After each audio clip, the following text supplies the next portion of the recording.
faith book, the book of faith, the Word of God, the Bible. Yan, isang mapagpalang araw ng Martes po sa ating lahat, mga partners natin dyan sa Hillcrest Family Life Baptist Church. Muli nandito po tayo sa ating pong FBK, ang ating pong Faith Book a Day. At muli nandito po inyong lingkod, si Preacher Majesty from Hillcrest 2, Cruz Naligas. Speaking of Hillcrest 2, binabati ko rin po mga partners natin dyan sa Hillcrest 2, Cruz Naligas. Baka naka-tune in din po sila sa atin. No? At sa wala po papagal po, ang ating pong paksa ngayon pong gabi, pag-usapan natin ng maikli ang tungkol po sa araw ng Sabat. Ano nga ba ang araw ng Sabat? Na natila po parang napakasimple kung papakinggan natin. Pero ayon nga po sa Exodus chapter 20, no? Exodus chapter 20, verse 8 to 11. Ayan, nandyan po ang ating pag-aaral ngayon. No? Exodus chapter 20 verse 8 to 11, ang sabi po dito, lagi mong tandaan at ilaan para sa akin ang araw ng pamamahinga. 6 na araw ka magtatrabaho, tapusin mong dapat gawin. Subalit ang ikapitong araw ay para kay Yahweh na iyong Diyos. Ito ay araw ng pamamahinga. Sa araw na ito ay huwag magtatrabaho ang sino man sa inyo. Kayo, ang inyong mga anak, mga aliting lalaki o babae, inyong mga alagang hayop, ni ang dayuhang makikipamain sa inyo.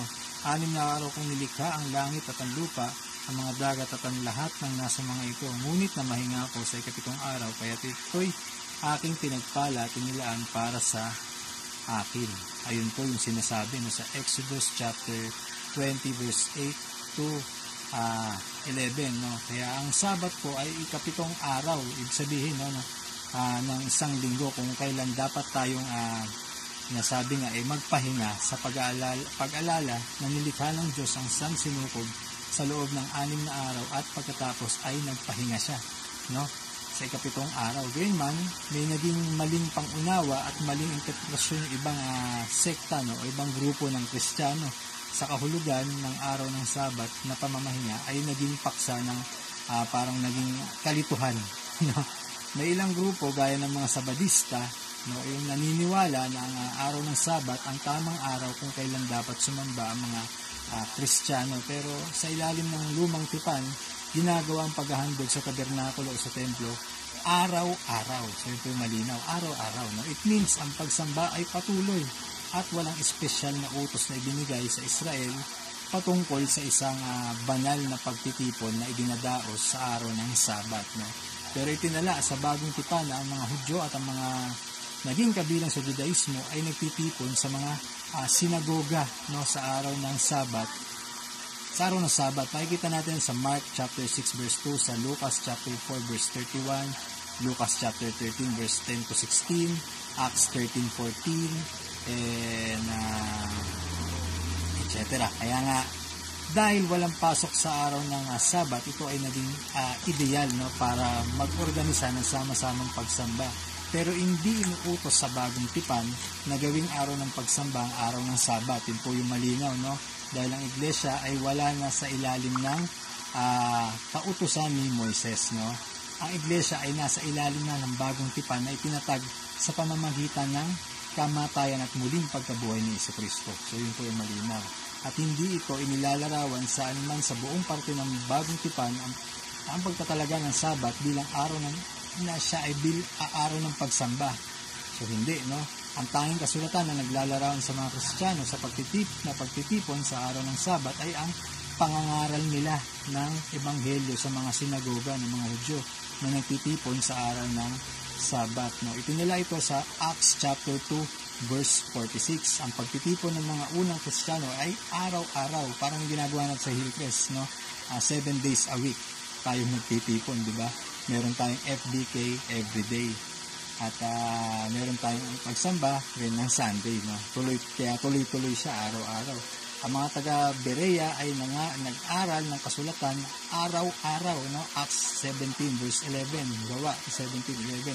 Kaya binabanggit sa Gawa 20 verse 7 at 1 Corinthians 16 verse 2, ang pagtitipon ng mga Kristiyano ay sa unang araw ng Sanglinggo. So, yun po yung naging basihan yun. Kaya yung unang araw, no, yung linggo. Kung saan, yun na yung araw ng linggo. At walang ebidensya sa buong part ng bagong tipan na ang mga apostol o kahit ang mga Kristiyano ay nagdaos ng araw ng Sabat ng Sabado bilang itinalagang araw ng pagsamba. Kaya tradisyonal na dinadaos sa mga Kristiyano ang sama-samang pagsamba sa araw ng Linggo. Ang unang araw ng Sanlinggo bilang selebrasyon sa pagkabuhay na maguli ni Kristo na naganap sa araw ng Linggo, no? Sa Mateo chapter 28 verse 1, Marcos chapter 16 verse 2, Lucas chapter 24 verse 1, and John chapter 20 verse 1. Makikita po natin yan, no? Kaya mahalagang maunawaan natin sa hindi rin ang araw ng Linggo ang inutos ng Diyos para gawing araw ng sama-samang pagsamba. It means walang malinaw na utos sa Biblia na ang araw ng pagsamba ay dapat gawin sa araw ng Sabado o araw man ng Linggo, no?